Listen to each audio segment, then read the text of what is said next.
Hello, I'm Vishal Krishna from mentorsforkids.in. Of course, visit our website to make yourself employable. We want to support you, BCom students, to go change the world. Of course, BCom is about money. You got to understand that foundation. This entire interview in this podcast is about foundational learning. I'm talking to Sujata Krishnan, who's a VC. She heads fintech investments at Adali Ventures. She's going to tell you why reading is important, why having a grounded effort in your education, especially BCom, is important because it's about money, compliance, advisory, finance, and everything else that you could do with a degree is on this podcast, guys. So, but you have to like and subscribe to know more and enjoy the podcast with Sujata Krishnan. Thank you. Sujata, thank you for being on this podcast. I know you manage, investments, fintech investments at Adani, right? Before we get there, I wanted to know what motivated you to take BCom, because we want to empower our BCom students. Yes. So I grew up in a middle class family in Bombay, and Bombay being the financial hub, I knew a lot of finance professionals around me, and in some sense that seemed like a good career path, and that's the reason I took up BCom. Okay, and it happened because of your dad or mom, or is it just a network that? I think it's more in terms of because in Bombay, in a sense, you see so many people who are involved in finance, Yes. banking, accounting, and that seemed like an aspirational career for me, which is the reason why I took up BCom. My father also used to work in a bank, so maybe that too gave some perspective. Was it a nationalized bank? Yes, nationalized bank, PSU. So he was with Union Bank of India, Okay. and he was a very simple person who actually moved from a village in Kerala and came to Bombay and took up employment. It's a self-made man. Yes, in some sense, because his father passed away when he was very small, barely 2 years old. Wow. He was brought up by his widower mother in the village. Wow. Right. And yeah, in a sense, because with the help of, relatives who were already in Bombay, they kind of took him under their wing and, they helped him. But yes, more or less, he started with nothing. So it's interesting that means he never pushed you to become, or it came naturally to you. He never pushed me to become. I would also say maybe I was a bit risk-averse as well. I think, I also knew that, BCom and CA for that matter, in the sense, are courses that don't cost a lot. Whereas, in those days, part towards, engineering or medicine, though I was a fairly good student, I did well academically. There was some uncertainty attached to it and also cost a lot more than what a BCom degree would. That's the story of the Indian middle class. Yes. Right? So I think some choices are Yes. also kind of influenced by your, understanding of your conditions, your family conditions. And I think that also maybe played a part. Maybe I was a risk-averse in that sense. Yeah, a lot of the BCom students watching this also tell us the same thing, right? That they scored highly in the 10th or the 12th, but they could never take the sciences because of the cost. But that doesn't mean that BCom's a bad subject. Not at all. Not at all. Because at the end of the day, in the sense, if you look at anything, right, to understand something, it has to be translated into numbers. You really look at what is the financial impact of any decision. Correct. Right? And that is the reason why, BCom degree, empowers you to Yes. get understand the real impact of, decisions, real impact of, activities, businesses. Everything at the end of the day is measured in terms of numbers. And that's the reason I think it's a very important life skill as well. And so I would in fact urge even people from other backgrounds to get a basic understanding of finance and accounting. It's extremely important. That's very well said, because BCom is about understanding money. Yes. The numbers that add up to something. Yes. Yes, you can cook up the numbers, but the numbers don't lie in the end. Yes, You get exactly. caught somewhere. Yeah, yes. Right? Phenomenal. So you took up BCom, but you were right when you said back in the day, people also did CA on the side. Yes. Right. What drove you to CA at the time? So one, I attended a college where it was a norm to do Your CA. network So I was liked it. network, yes. So I was surrounded, by all these high achievers and who wanted to kind of make something of themselves, and most of them ended up taking doing CA, or they would prepare for their MBA entrance Okay. exams. But one thing is also that in those days, at least, the commerce course, your BCom course, we used to wrap up by around 10 o'clock, 10:30 in the morning, and then you had the rest of the day to yourself. Correct. So why not, kind of do something else, use that time in a productive manner, and put yourself on a better path. And that's the reason why, I took up CA. And and also another thing is with CA, because I gave it alongside college, I was also able to pursue articleship. And, whatever nominal stipend, that also made a difference. I'm sure money was not the motivator. It was not the motivator, but it definitely gave a big sense of empowerment and independence at that age. Where going out, meeting businesses, because as part of my foundation and a part of my articleship, I actually started auditing, companies, going out into the real world, interacting with businesses, with finance professionals. Was there a mentor in the CA firm, or was? Yes, I Can you name that? partners. I mean, how did that happen? So I think that's, again, in a sense, once you clear your foundation, you start your articleship. And again, Bombay particularly has a very good network of CA firms. So I did my articleship in a small CA firm, but they had very good set of clients. And they let you meet clients at that young age. yes, That's very interesting. yes, they did. So there would be a senior on audits, but we would also kind of Tag along. and there was so much to learn. And in fact, I think even my first outstation journey happened because of that, because we went to audit a company in Nashik. So was it an automobile company? Not an automobile company, but in manufacturing. Manufacturing. Yes. So I think in that sense, it really broadened my horizons. And I think doing it at that young age, so I was barely 18, 19, right? So that definitely kind of gave me a sense of how things work. Yeah, a lot of exposure. One of the things I say is, before you get into leadership, right, you need to have communications. At that young age, you learn communications because of your peers, your seniors, when they took you to a manufacturing plant. Definitely, in the sense you learn and you imbibe things from your seniors. You also, I think, because in some sense you're representing your CA firm, since there is a sense of authority as well attached to that, and you have a responsibility as well. So at least in terms of related to your work, when you're doing the audit, some query comes up, to go up to the right person in that organization, in your client organization, ask those questions. So in some sense, that also, kind of, it empowers you to go and ask those questions because you are in that position. Yes. Right? So I think slowly you build confidence. This is phenomenal. So my team has curated a question called Ledger to Leadership.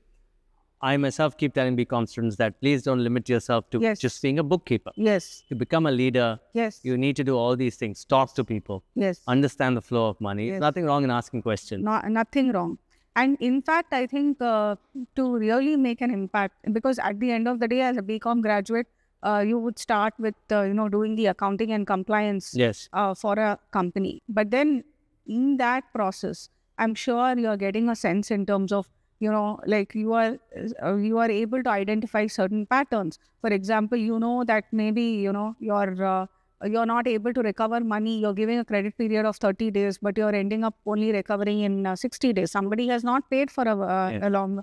I think it is up to you what you make of you. If you restrict yourself to just booking the entries, that's where you will be, right? You will not go beyond that. But to get a sense of the data, see how the patterns are, and go and question, some different patterns that you're seeing. If you're seeing something out of the blue, showing that initiative, I think, and not only that, even in terms of, like maybe, there are budgets that have been drawn. Maybe, certain things have gone beyond budget.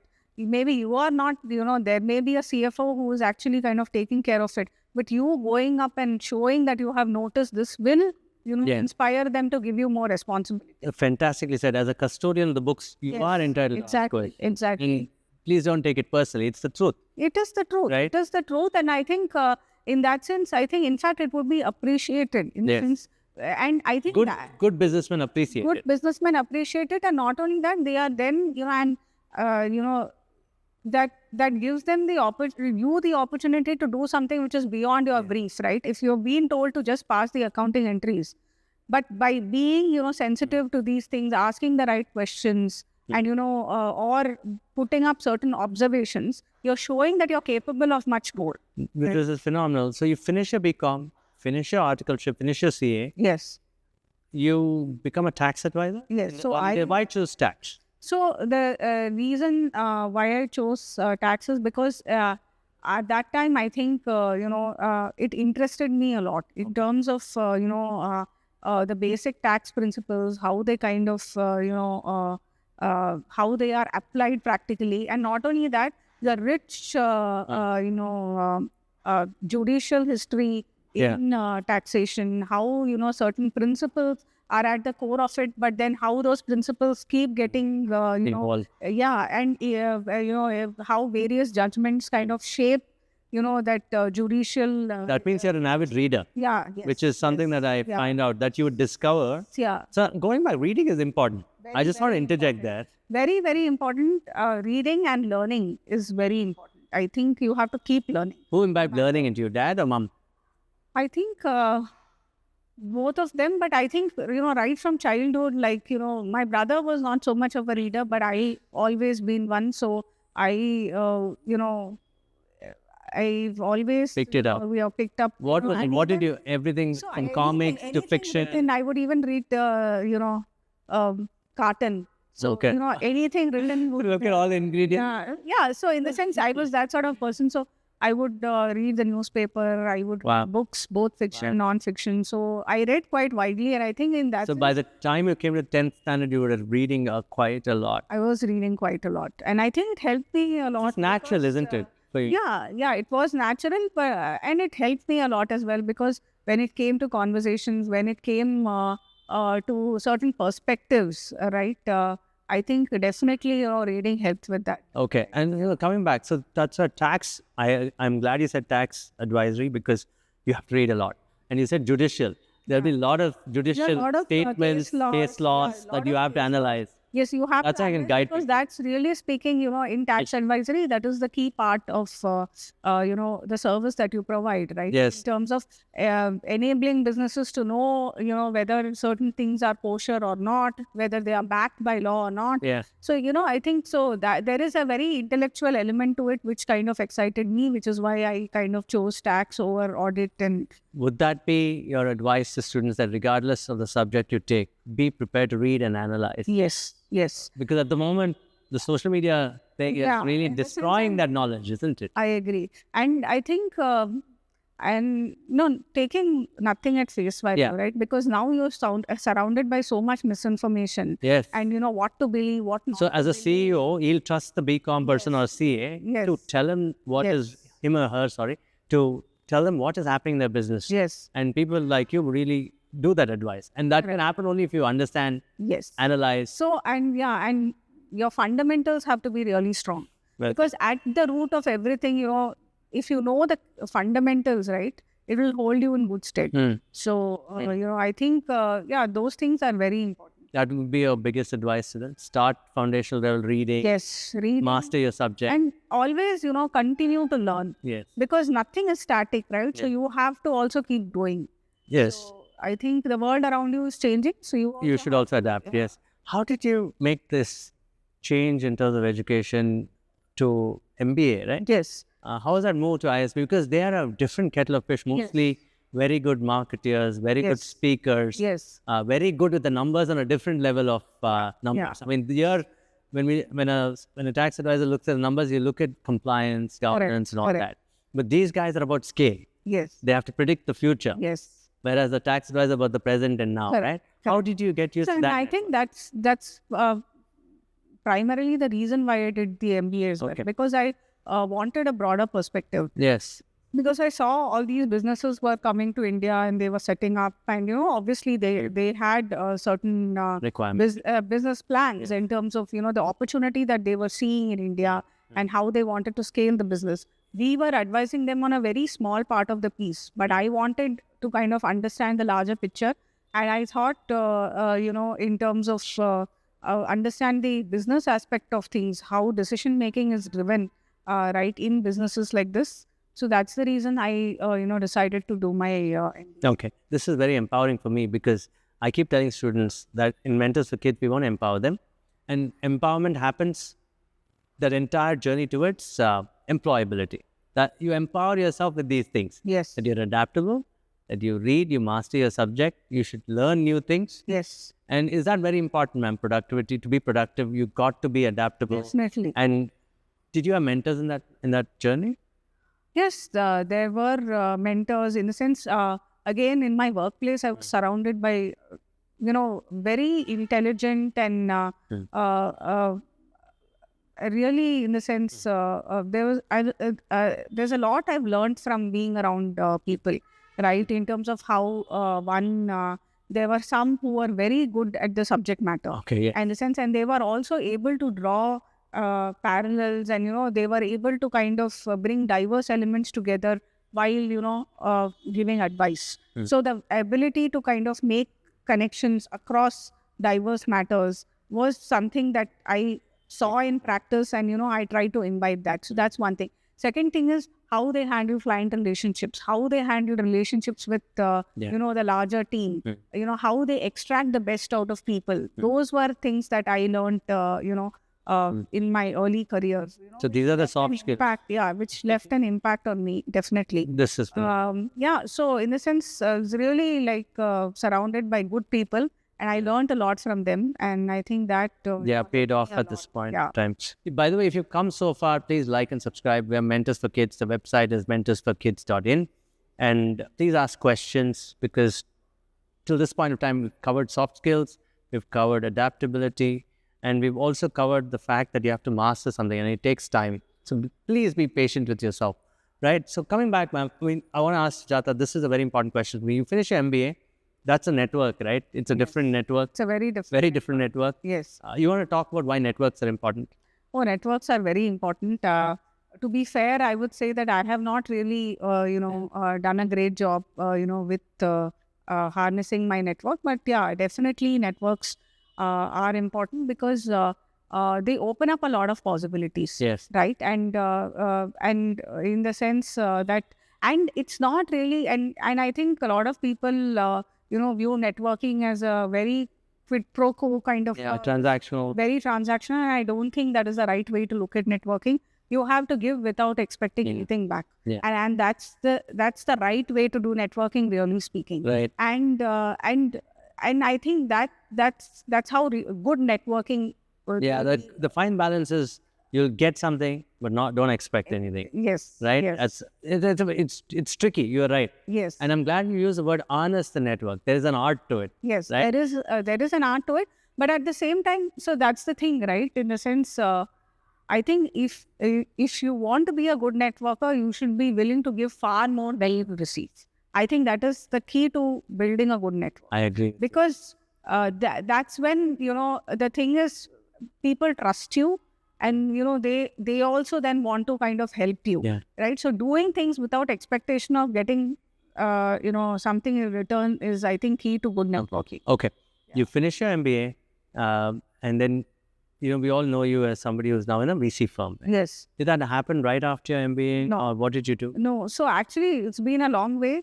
So the thing is that, so as I said, I wanted to kind of get, exposure, to the business side of things. So I joined the M&A team at mergers and acquisitions team at that's his specialization. So at a large corporate group, and I was there for almost 3 years or so, and there I got exposure to transactions and how, for example, negotiations happen. Yes, and M&A is all about negotiation. Yes, and how price. And how it translates to documentation, and that is where my prior experience of being in tax, having dealt with documents, legal documents, that really helped me a lot. So it's all, progressive in the sense you keep building on what you really know. So that's interesting, right? I mean, all the processes that you'd learned in the CA firm, and in an MBA, you're talking about acquisitions, mergers and acquisitions, of course. and where your knowledge of governance now and compliance comes into Yes, play. yes, So you are the best of both worlds. yes. You understand So the you have to- business, yes, exactly. So and that must have made you. I mean, how empowering is that? it is very empowering because the thing is that you bring a more Broader perspective. broader perspective to the table, and I think that actually also makes matters much easier. Okay, without naming the client or a particular merger or acquisition, you can name the industry. What did you learn from your first M&A deal that you did, if you can remember it? Yeah, so I think in the sense, I do remember, like for example, it was in the healthcare space, Okay, and in M&A, the thing is, one is in terms of the synergy. yes, As to what are the purpose of an M&A, or the real, this is that the sum of the parts is the Greater. yeah, so Yeah. that's the thing, right? That's the way it happens, because in the M&A deal that we did, it's about the cultural company management yeah, also. the right? cultural management, but the company we acquired had the tech, but they didn't have the distribution, whereas we Beautiful. got That's the synergy. distribution, right? That is the synergy. So It's like a marriage. yeah, It is amazing. So you figure out it's not just about managing culture, it's about managing whether, okay, this makes business sense. What do they have that we don't have? Can both of us combine? correct. So and as you said, cultural alignment Yes. as well, that is really very important, because for that synergy to be realized, you have to kind of be Correct. culturally aligned. Was it very soothing for you that you got the transaction done? Because it can also, I heard M&A, as you said, negotiation can get tough. Yeah, it gets tough, and there are deals that fall through as well, right? So I think that is quite common. But The yeah, tough questions are always around price, isn't it? Yes, That what is the price I want to pay? What is the price are you willing to take? correct. The middle part, do people believe the numbers? So no, so I think a lot of, obviously, in the sense, the buyer has to, Yeah. at the end of the day, he has to buy in, right? Those numbers that you're presenting. Correct. And I'm sure, there is a lot of, like cutting, price cutting that happens Yes. as part. But I think, again, here, I think for both parties to take a long-term view is what kind of really Yeah. helps, right? Yeah. There is maybe the buyer may end up paying a bit more, or on the other hand, but if the seller is willing to take a little less, Yeah. but if they know that if they are the right partners, that they'll end up making much more. Yeah. At Very the well later said. stage, yeah. So if your students are watching this still now, see how she's constructed her journey organically, right? It is an organic journey Yes. that one thing leads to another. If you believe in the subject that you're studying, Yes. right? And it started with BCom, Yes. then the CA, Yes. then obviously you specialize in tax. That teaches you something. Then you go into an MBA because now you understand what an MBA can be, because you understand business, and then you use that in an M&A transaction. This is fantastic. So what led you to VC firm? Again, a network? Or? No, again, after that, in the sense, I was in Bombay all along, and then I moved to Bangalore. Mhm. And then in Bangalore, because obviously, the job scene is very different in Yes. Bangalore, right? The kind of companies that are there in Bangalore. More are tech very here at different. that time, Yes. yeah. So I ended up joining the business finance team of a Tech firm. large tech firm. Mm. Yes. And that gave me, very different exposure, because I, till now, in the sense, in all my experience, I've never been part of a running business, right? Here, in the sense, I was, as part of business finance, I was actually partnering with the business head Okay. of a certain unit.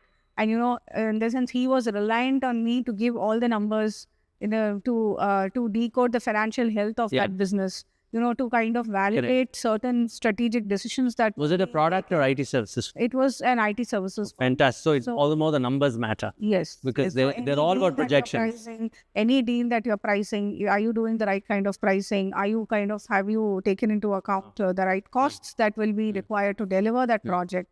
So, and in terms of, what cost escalations could happen. Okay. So all of these. So the vertical head would depend on you. Yes. Yes. So that is how. And they compete with each other, don't they? Different verticals. So yeah. Right? Exactly. That's where the bonuses come in, and they're all sales guys. Geez. It's all incentive Right? driven, Yeah. right? At the end of the day. Wow. So yeah, so I think but that really helped me, and not only that, that was a very large setup, and we were working with large ERP tools, tech. Yes. So even there, Right. in terms of understanding how to use those tools to your advantage, understanding what kind of reports can be generated, how that data can be, extracted from the systems, because these are large corporations where data sits in various silos, Correct. right? And, just kind of putting it all together and getting a comprehensive view, helping your business head with that insight, right? Those things really help. No, this is phenomenal. So so what made you move to the VC firm? Did So you then want to challenge yourself? I That, spent, and I think there is a need to kind of balance your personal, so around that time is when I got married, and when I moved Yeah. to Bangalore, and, and then I had a child soon after, and, in the sense that I, so while, there was a lot of learning in this role, but like I spent a good 7 years at that organization, and towards the latter half, I felt that, the learning was, stagnating a Yes. bit, in the sense I was not growing as much in terms of, and again, I would like to say here that in the sense, because my son was small initially as well, there were certain, in the sense I didn't kind of take up some opportunities, because I wanted to also balance, which is not bad. my personal responsibilities. Which is not at all bad, which is good, right? Yeah, my personal responsibilities as well. And but at some point I felt that I was no longer growing personally, and that's the reason. And I thought, yeah, maybe I should explore what other opportunities are there. How when you look at a VC from, again, a completely different world, from a corporate world, Yes. It's for want of a better phrase, it's a business of high risk. Yes. Right? Exactly. Very high risk. Yes. And I think very different mindset required, Yeah.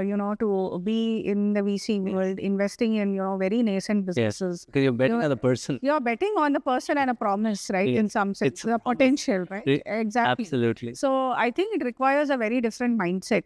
Whereas if you've been in larger organizations, everything is, It's set. data driven, Yeah. and, you have to kind There are of, processes. there are certain processes that you follow. So you can't really expect that same maturity when you're dealing with, startups, and, so How did you use your finance knowledge? And obviously, by now you've got business knowledge, you've got knowledge of tax, you understand how finance works. And when you come in, do the same principles apply when you start looking at a startup? You've done many fintech investments with Arali because you take care of that vertical. Did you want to choose that vertical? And because when I look at startups, everything looks similar for me, in the end of the day. So how did you choose this fintech as one thing? And also, how did your knowledge help in the startup community now? I think a lot of founders appreciate your advice. So I think so just coming back to the, so as I said, I had spent almost 7 years in the current in that organization, and I was looking for and I was seeing that, being in Bangalore, obviously you're surrounded by, startups and VC. So I just happened to kind of meet the founding partner of Arali, and, they were looking for someone to kind of join the firm. Yeah. First to kind of take on, also the finance and compliance activities, but also who could play a role in investing. Active investment. Yeah, active investing as well. And that's a risk for you, right? was a Because big you risk, mentioned because it you're was a risk averse small- as a it was as a kid small- growing up. You were Yes, risk averse. Yes. So it was a small firm as well, and it entailed a lot of I had to kind of obviously, as you said, it was a high risk. So I think in some sense, my journey, in the sense, like, I had been in a safe environment for long. I had also been, and to be fair, in a sense, and I think financial freedom kind of allows you to take a lot of risk. So I think I had been quite frugal, and I had, built some Savings. personal savings, which I think then I thought that, yeah, okay, in the sense I have some cushion, so why not take that risk? Let me explore this opportunity. Yes. And that's how I joined Arali, and it was small. We were just 4 of us, Yeah. when we started, and in the sense, like, again, I had to kind of do even the groundwork as far Yeah, as in the startup world, you're doing everything yourself, you right? can't really, have these. Oh, I was, a director in, an IT firm. And I'm not really. You can't have the hubris when you come to a smaller firm. Yeah. Hey, this is nice. This is I sorry to interject. Quick question, right? I want you to tell our students that in the startup world, you have to talk to limited partners, right? Yes. That is the key, Yes, obviously. because you're also raising money. Because yeah, Were you subject to that?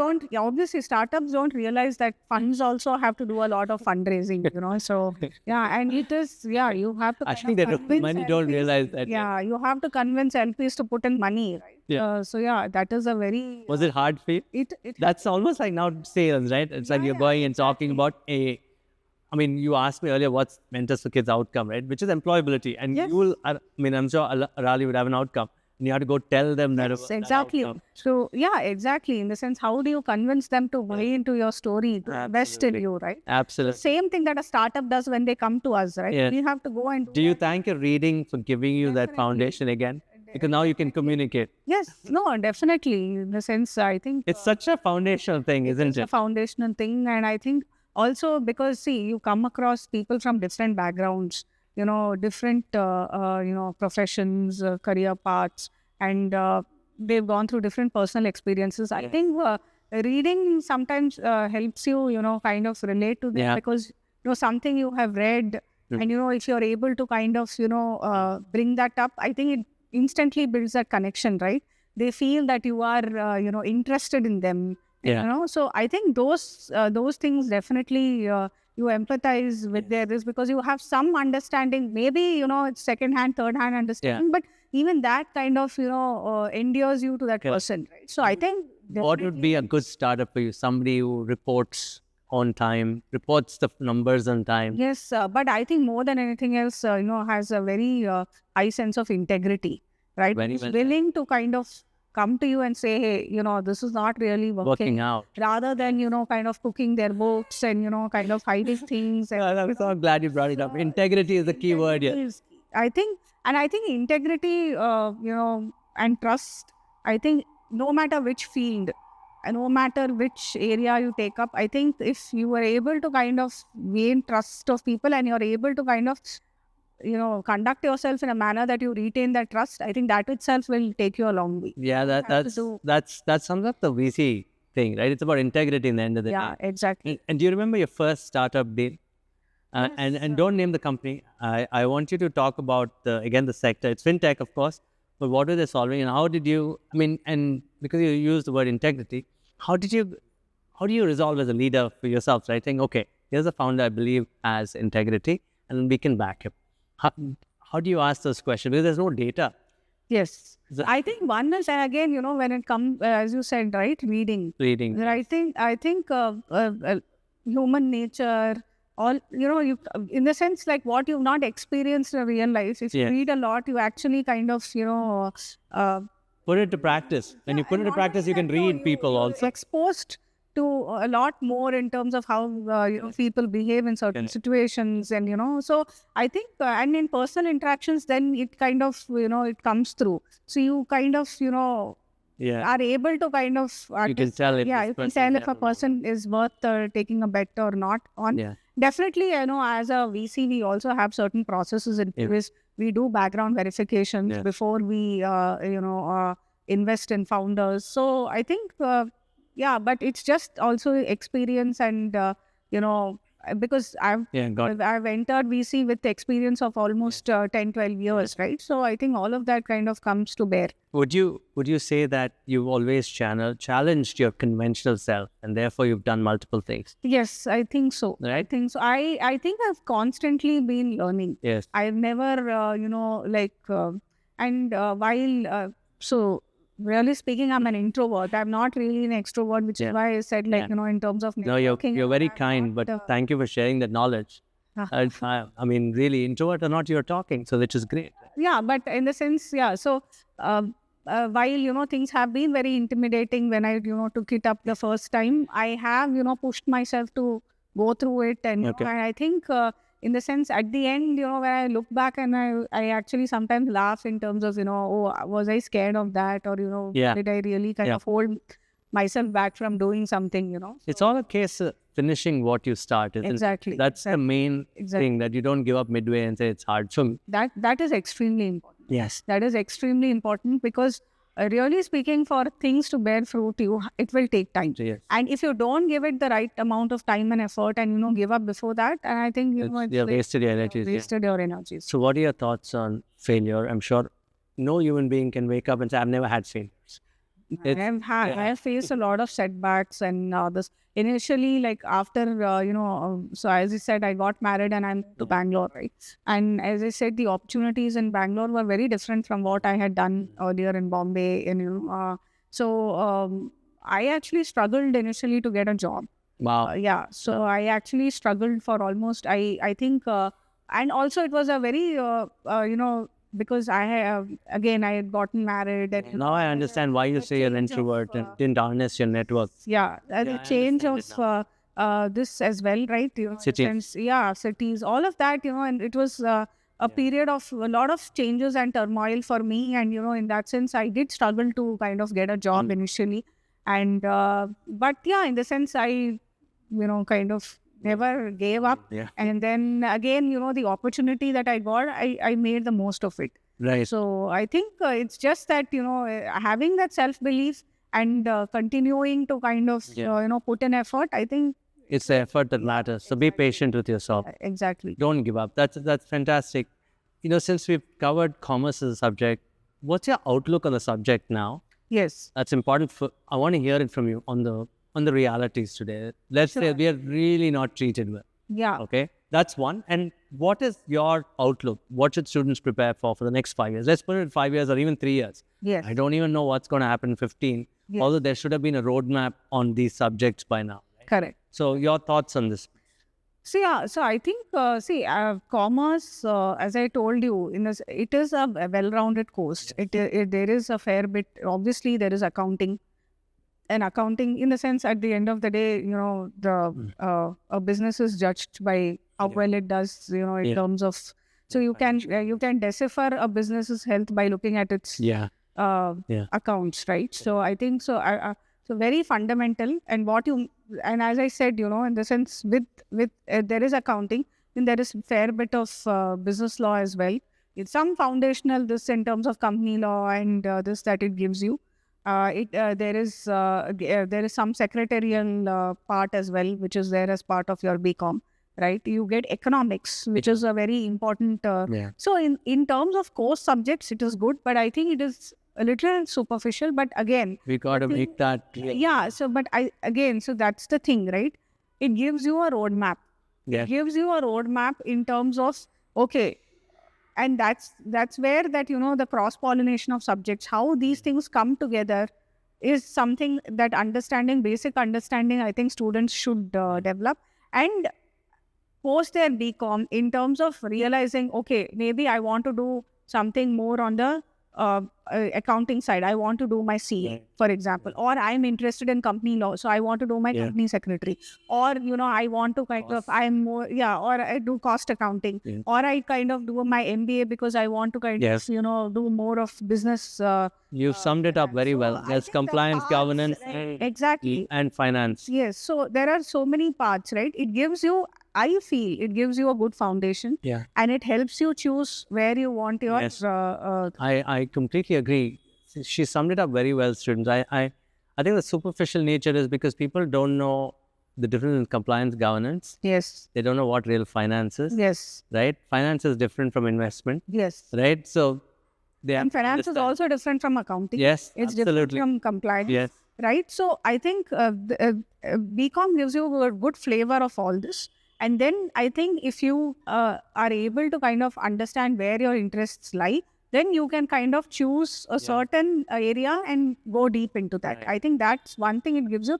And I think irrespective of what career you choose, right, just being able to read a balance sheet, being able to read a P&L, those are very, very important, very fundamental. Yeah. And, so I think, and as I said, initially, maybe after graduating, you may be placed as an accountant, but you have ringside view of the entire business being an accountant, because what that business really, sums up to is what you are actually kind of writing down, right? Yeah, I keep telling this to people what MBBS is to the body. Yes. BCom is to the company. Correct. Which is the body itself, which is an institution, right? Yeah. People have to get that. Keep kind of upskilling, you kind of, once you are in a company as an accountant, you understand, okay, in the sense like, okay, now I'm doing only this process.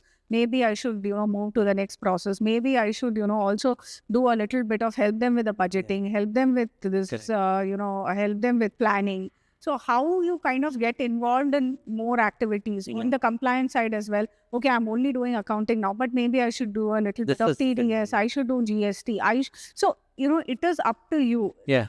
I mean, What- amazing what you said. It's not the manpower, it's your mind power. Yes. Use your mind. Exactly. Right? And people appreciate it. Yes. At least yes. those with integrity will appreciate it. Correct. And you need to build towards integrity because those are the systems we need for the future of India. Yes. Unfortunately, I've come to the end of the show, but I can't let you go without asking a question that's not been part of the questions that they sent you. It's about the books because you read a lot. And what are some of the books that have had a major impact on you? And you also told me that you want to tell them that there's a book that they should also read. One, your personal favorite, and one a favorite of yours that probably can influence others. Yeah, I think in the sense when I was, I think fairly young, I read, some books by Ayn Rand. Yes. Yeah, and she was a libertarian from the US and, very radical ideas. But definitely, at that impressionable age, it kind of, influenced me a lot more in terms of pursuit of excellence. Yes. Right? I think. Yeah, which is what she always keeps. Yeah. So In all her books, that is it. It's I always think about that excellence. yeah. So I think that kind of And also the loneliness when you do the pursuit of excellence. maybe, but I think that kind of influenced me at that time. In the sense, though I may not subscribe to the entire Yes. philosophy today, being a much older person, having gone through so many life experiences, but I think at that point it did inspire me a lot. Yes. Right, to put in everything to become excellent. Very, very, very well said. So And there's no second to pursuit of excellence. That's all. Yeah. That's the end all and be all. And your other book that you admire. Another, I think, a business book that I had read was around that time, in the sense maybe when I was just starting to work, was India Unbound by Gurcharan Das, Yeah. who was the first, CEO of PNG India. So he kind of has traced, India's journey, a socialist economy to an, more Libertarian. open, open economy, and how in terms of how business, say for example PNG, how it kind of started selling its products to even villages in India, how they had to kind of go, how they pursued that journey. I think it gave me a lot of insights in terms of how businesses work in India. I would have not known how old this book is because I haven't read it, and it's been around for 26 years, much before the IT services guys started writing their biographies and about India being reimagined and all that. Yes. Interesting. So that's a book you'd recommend because it gives you a good historic perspective. Perspective, as to how Indian economy has changed. Right. Yeah. And what are you reading now, if you can tell? As of today. As of today, I'm in between books, but actually the recent crisis in Middle East and all, it is inspired me to pick up a book by William Darlin Pike Yes. on Very good historian. yes, on the Middle East, history of the Middle East. So that is what I'm reading currently. I think I'm going to go check out William Dalrymple as well because I've checked out his last book, which is about India, the Anarchy. Yes. So I'm going to check out this book on the Middle East. And thank you, Sujata, for being on the show. Thank you. My pleasure being here. And I hope, students, get inspired. There have been a lot of twists and turns in my journey. But I think certain, core values, like, the learning mindset and, the integrity and, and complete, in a sense, sincerity in terms of integrity. Just in terms of sincere effort, I think these are things that have helped me in my journey, and I hope they also kind of stick to these basic principles. And this is phenomenal, guys. If you're watching this so far, I am just saying please like and subscribe. But she said it, you need to have integrity, transparency, accountability, and if you harness your network, there's nothing better than that to influence people. Thank you, Sujata. Thank you. My pleasure. Thank you. And best of luck to everyone. Thank you, guys.